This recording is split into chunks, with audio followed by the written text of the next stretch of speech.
os sistemas que expelem depois aquilo que é a sujeira, todo esse sistema que funciona necessita de cada um dos seus componentes para seu funcionamento perfeito. Na ausência de algum desses componentes não há funcionamento, não há célula, tá ok?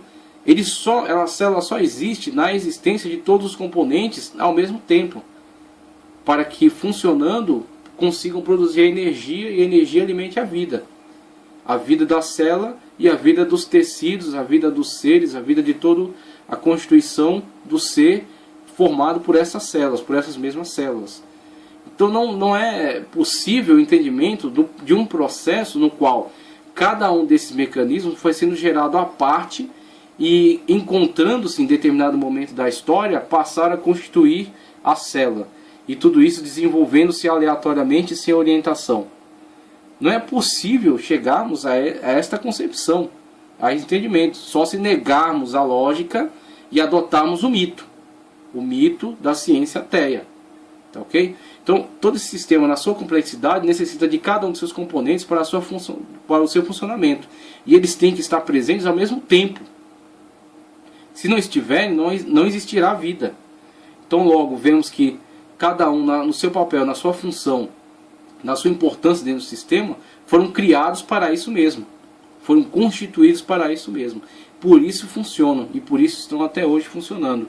Funcionam e são geradores da vida, né? Funcionam, existem, produzem vida e a partir dessa vida produzem os outros demais seres. Tá ok? Então vemos aí a necessidade da inteligência criadora, né? E do ato criador constituinte desses seres. A questão da quiralidade é a comparação, a analogia entre a dificuldade da sustentação dessas teses e uma forma de tentar expressar o tamanho dessa dificuldade. Essa tese, por exemplo, da existência ao acaso, da existência sem orientação. O tal nível de dificuldade para a existência dessa tese, para a comprovação, a veracidade dessa tese, é aquilo que é demonstrado aqui no problema da quiralidade. Só para termos uma ideia de quão absurda é a tese do surgimento da vida ao acaso, podemos observar o quanto é complexa a estrutura celular e o quanto é dependente de combinações exatas para que possa manter-se viva. Para que mesmo uma bactéria, que é das menores células, possa apresentar vida, veja só, a geração da vida.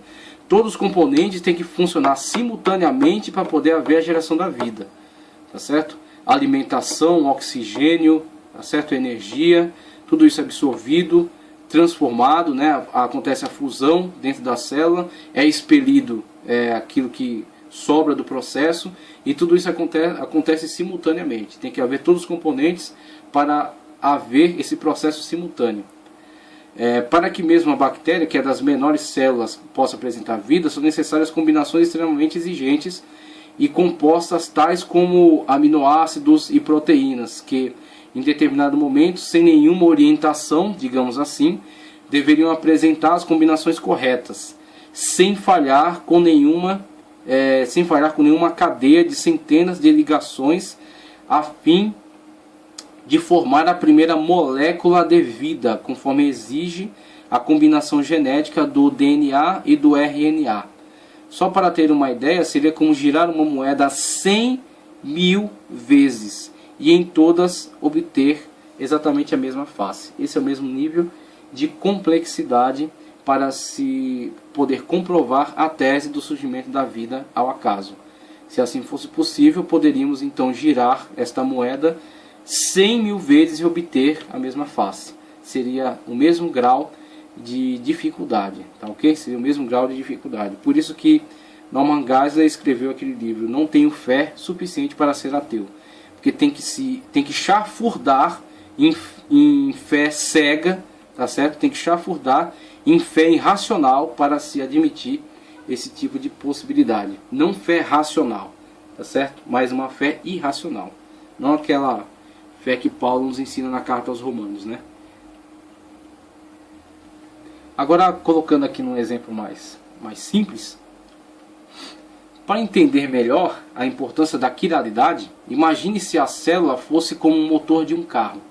Para que o motor funcione, existem peças que são tão importantes, mas há peças que são essenciais. Há peças que, na ausência delas, simplesmente não seria possível o funcionamento do motor. Logo, no processo de montagem, enquanto tais peças não forem providenciadas, não poderia haver o funcionamento do motor. Pense no funcionamento do motor com o funcionamento da célula. Sem o funcionamento da célula, não há célula, não há vida, não há energia, não há possibilidade de existência. Então, para existir, há mecanismos que são fundamentais, indispensáveis. E eles têm que existir todos ao mesmo tempo. E na proposta dessa existência randômica, ou seja, da criação ao acaso, do desenvolvimento aleatório, todos esses componentes, esses mecanismos, conforme nós visualizamos lá das células, mitocôndrias, membrana, plasma, todos esses componentes se desenvolveram aleatoriamente, se desenvolveram sem orientação e em determinado momento existiram e passaram a interagir entre si, constituindo-se a primeira célula, a primeira molécula de vida. Ok? Essa é a tese. Essa é a tese. Comparando de uma forma mais simples aqui, dizer que a vida iniciou seu acaso é o mesmo que dizer que depois de milhares de anos, todas as peças de um motor, e aí você pensa na dificuldade de uma peça de um motor, na sua complexidade, da sua forma, como elas têm que ter esta forma exata para o seu bom funcionamento, só que elas são nada se comparadas a uma célula humana. Elas são simples brinquedos, simples, grosseiros, diante da complexidade de uma célula humana, dos componentes de uma célula humana, tá ok? Então o exemplo é isso, pegar mesmo algo simples e ver o quão absurdo é a possibilidade dessa tese. Desenvolveram-se, ou seja, depois de milhares de anos, todas as peças de um motor desenvolveram-se individualmente, sem nenhuma orientação inteligente, tá ok? E que em determinado momento se encontraram em perfeita harmonia. Desenvolveram-se cada um por si, aleatoriamente, sem nenhum propósito, e em determinado momento se encontraram numa harmonia perfeita, se encaixaram perfeitamente e iniciaram o funcionamento da máquina. Essa é a tese da origem randômica da vida, do desenvolvimento aleatório da existência. Nós falamos apenas acerca de uma célula, mas você inteligente sabe que o corpo humano é composto de órgãos extremamente complexos, que expressam a sabedoria daquele que os desenvolveu, e sobre eles soprou a vida. Veja aí os componentes da constituição corpórea do homem. Veja o visto do corte sagital de um crânio. Tá, ok? Então não vou me aventurar em ler aqui esses componentes, mas são constituintes aí do cérebro humano. Tá certo? Cerebelo, cérebro e por aí vai. Toda essa complexidade aqui que observamos. A complexidade do olho humano, onde para existir, para funcionar, todos os seus componentes têm que existir ao mesmo tempo, ou não haverá olho humano, tá ok? E aí temos os neurônios, as ligações aí dentro do cérebro, os neurônios, em toda a sua complexidade.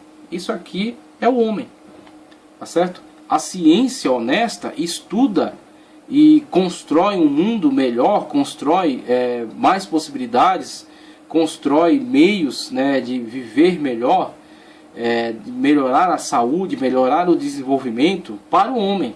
Esse é o objetivo da ciência. O objetivo da ciência é trabalhar em prol do homem. Agora, quando a ciência se presta a tentar provar ou deixar de provar a existência do mundo espiritual, a existência de Deus, e fazer propaganda de determinadas teses e ideologias, a ciência está se rebaixando. A ciência está abandonando a sua missão principal. Não precisamos que a ciência aprove e que a ciência negue Deus. Deus, ele está declarado, está testificado acerca dele, seja no livro sagrado ou seja no livro da natureza, tá certo? Chamado existência. Tá ok? Então a ciência, o seu papel é trabalhar em prol deste homem, e quando ela assim desempenha o seu trabalho de uma forma competente, na demonstração que ela faz de toda a complexidade que é o homem, os componentes do corpo humano, tá certo? Na sua perfeição, na sua sistematização, na sua imensa complexidade, nós vemos Deus. Nós vemos Deus nisso. Nós vemos o ser inteligente condutor de todo esse processo. E como esse processo não poderia ser ao acaso. E como esse processo tem propósito. Tá ok? Como existe propósito em toda essa construção. Agora existem teses que são um pano de fundo, tá certo? Para alguns grupos. E que não são revelados à luz do dia. Mas que existiram e existem. E estão por trás de certos grupos e de certas afirmações. O que geralmente não é mencionado pelos evolucionistas é que foi a partir de sua Bíblia, tá certo?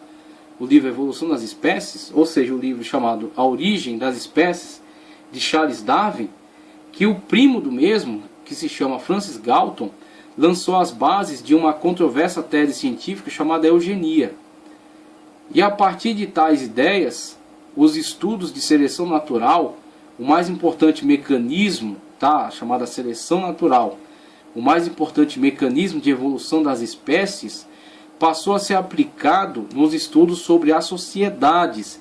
Veja a transferência do escopo, né, do material de estudo dos animais, dos seres, tá certo? Da fauna, né? A transferência do estudo da seleção natural entre os animais para a aplicação da seleção natural no âmbito da sociedade humana. Isso foi transferido para o âmbito da sociedade humana. Mais importante mecanismo de evolução das espécies passou a ser aplicado nos estudos sobre as sociedades. O que levará alguns cientistas vinculados ao nazismo, aproveitando esta ideia, tá certo? Aproveitando esse esquema, aliás, fazendo um paralelo aí, aproveitando esse esquema desenvolvido para os animais, agora aplicado sobre as sociedades humanas, a elaborar suas ideias de purificação da raça ariana a partir do que? Mecanismo de seleção natural. Mecanismo de seleção natural entre os animais, agora mecanismo de seleção natural entre a sociedade humana. Sociedades superiores às outras. Sociedades que se sobrepõem às outras. Então, da mesma forma como a seleção natural é um mecanismo de validação, de continuidade de raça e extinção de outras, estes cientistas aproveitaram essa ideia para implantar isso nas sociedades humanas. Essa sociedade é superior às outras, logo a seleção natural dirá que essa sociedade tem que se perpetuar e tem que ser excluídas as outras sociedades inferiores, ok? Ou subjugadas, pelo menos, subjugadas por essa sociedade. E aí começou a caça a indivíduos tidos como inferiores. E aí houveram grandes genocídios, né? Houve perseguição, houve aprisionamento, houve trabalhos forçados, câmaras de gás, locais de incineração de corpos, matança, né? Matança de negros, matança de homossexuais, matança de pessoas deficientes mentais, deficientes físicos, outras etnias e os judeus. Se eu não erro aqui, mais de 600 mil judeus que foram perseguidos e mortos, incinerados, submetidos a pesquisas científicas, tá certo? Servindo de cobaia humana para diversos laboratórios, tá certo? Foram submetidos a esse tipo de tratamento por pessoas que foram incentivadas, pessoas que estavam trabalhando a partir dessas ideias, a partir desse pressuposto de seleção natural das espécies aplicada agora à sociedade. Tá, okay? O objetivo primeiro desses cidadãos não foi esse, mas o resultado foi o que conforme foi apresentado, tá certo? A partir do aproveitamento dessas ideias foi obtido esse resultado. Tido por estas, voltar um pouco ao nazismo e elaborar suas ideias de purificação da raça humana, tido por estas bestas como superior às demais raças, porque esse partido que pregou essas ideias, que adotou essas ideias, que as impôs à massa populacional, que estava cega aos seus reais objetivos, os impôs assim, realizou, construiu todo esse plano e efetivamente o realizou, tá certo? Então são pessoas da mais baixa qualidade, da mais baixa categoria humana, que tiveram coragem de pensar essas ideias e as pôr em prática, executar, né, o que não podemos atribuir a toda essa sociedade da época, mas um determinado grupo que conseguiu impor essas ideias e as executar, tá certo? A humanidade precisa se lembrar disso, não pode se esquecer para que isso não se repita. E isso veio a culminar na carnificina conhecida como Holocausto. Veja só as origens e o resultado desse tipo de ciência. Não permita que ideologias se sobreponham à verdade.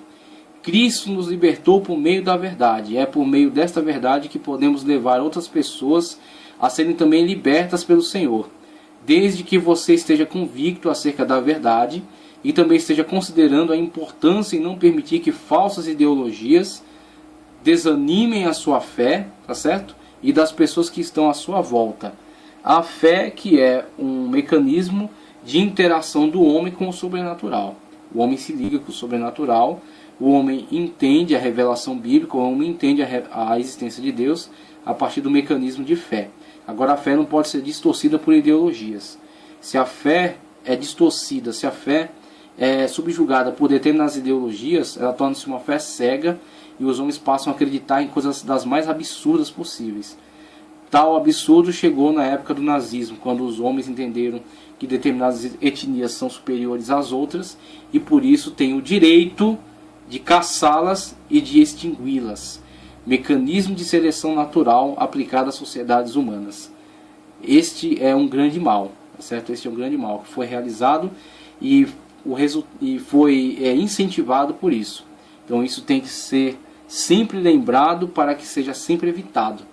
Se permitirmos tal situação, é possível que vejamos repetir-se os erros que levaram povos a serem escravizados por ideologias que conduziram a humanidade a atrocidades impensáveis, uma vez que não lutarmos pela verdade. Precisamos reafirmar, precisamos estar sempre em contato com a verdade, né? E denunciar as falsidades, denunciar a artificialidade dos discursos, denunciar as mentiras que tentam se impor contra a verdade que está no coração de todos os homens. A existência de Deus e a existência de Deus, o valor do ser humano, tá ok? A inteligência criadora por trás de todas as coisas e a importância de todos os indivíduos dentro da grande complexidade que é as sociedades humanas. Cada uma com as suas próprias características, cada uma com o seu próprio valor, sendo mais complexas ou menos complexas dentro do seu modo de vida, mas todos importantes, todos constituintes deste grande grupo de pessoas que estão todas participando da realidade e são todas fruto do plano e da inteligência divina. Tá, ok? Então temos que sempre reafirmar essas verdades para não correr novamente esses riscos aí. E aí temos algumas definições das ciências acerca do homem. Então algumas ciências definem o homem. Olhando o homem pelo aspecto físico, os estudiosos poderiam defini-lo das seguintes maneiras. A antropologia diz que ele é simplesmente um ser vertebrado, bípede e membro de uma ordem especial de mamíferos cuja raça se evoluiu de pequenos primatas. Então temos aí a antropologia vinculada a esse tipo de pressupostos científicos, né? Tipo de parecer que essa antropologia tem dado aos homens. Na área da psicologia, a psicologia define-se de forma subjetiva. A psicologia define-o de forma subjetiva, dizendo que ele é um ser dotado de emoções, sentimentos, afeto e capacidade para raciocinar. Então temos aí outros aspectos abordados dentro desse campo de estudo da área da psicologia, né, a área subjetiva da análise das sociedades. Então, temos aí o materialismo. Para o materialismo, o homem é simplesmente uma forma de energia física sujeita à dissolução final. Então, como o materialismo vê as humanidades, né, o homem quase como um número, né, o homem quase como uma pilha, né, que faz funcionar toda essa complexa máquina da sociedade humana. A filosofia diz que o homem é um ser pensante, capaz de desvendar os mistérios metafísicos e podem até levá-lo à sua origem. Então, temos a filosofia avançando um pouco mais, colocando o homem como um ser pensante, como o homem como o protagonista aí da sua história, né? E no campo de estudo da teologia, a teologia afirma que o homem é um ser inteligente, criado diretamente por Deus, dotado de livre-arbítrio, constituído de duas partes: parte material, escopo da área das ciências, né, das ciências humanas, biológicas, exatas, tá ok? A parte material, o interesse das ciências, e a parte espiritual, o campo aí da revelação divina, do âmbito sobrenatural, do âmbito espiritual, que está presente dentro de todos os homens, mas que algumas ciências têm tentado de toda forma ocultar, apagar, colocar numa penumbra, né, essa parte da existência, da vivência dos homens. Com a sua porção material, ele se relaciona com este mundo, e com a sua porção espiritual, ele se relaciona com Deus. Ele tem aí o seu relacionamento com a pessoa divina através da área espiritual. Então, antes de falarmos da constituição humana, temos aqui também definição etimológica. O vocábulo alemão equivalente é Mensch, que está relacionado a men, varão. Em seu sentido primitivo obscuro e oriundo talvez de uma raiz ainda hoje existente em marnen, advertir, exortar. Mensch significa ser pensante. O vocábulo latino homo, ou humus, que significa nascido da terra, é o que expressa com maior clareza, o significado da natureza física do homem, pois ele foi formado do pó da terra. Não se conhece também com exatidão o sentido originário do termo grego, que é interpretado hoje como rosto varonil, mas que anteriormente foi interpretado como que olha para cima ou para frente, pois o coração do homem, por sua própria natureza, busca a Deus, um Deus que ele julga estar acima de si. Vemos aí a própria linguagem expressando essa necessidade humana desde o seu princípio, né? Desde a sua forma mais primitiva. Temos aí a referência de Atos 17 e 27 para expressar isso. A etimologia dessas palavras caracteriza a natureza do homem tanto no aspecto material como no espiritual. O aspecto material revela a sua origem física e a sua familiaridade com o mundo onde habita e de onde extrai o necessário para a sua sobrevivência. O aspecto espiritual exalta o homem, elevando-o acima de toda a criação, lhe fazendo saber que ele não é puramente produto deste mundo, mas também do mundo espiritual. Isso é verificado na sua modalidade de vida recebida por meio do hálito de Deus. Gênesis 2:7, que em vez de lançar uma sombra na realidade humana, faz com que o homem entenda o seu status quo. Afinal de contas, o homem é diferenciado dos demais seres, e essa diferenciação vem exatamente desta origem. O homem tem alma, espírito e corpo, e esse espírito vem de Deus.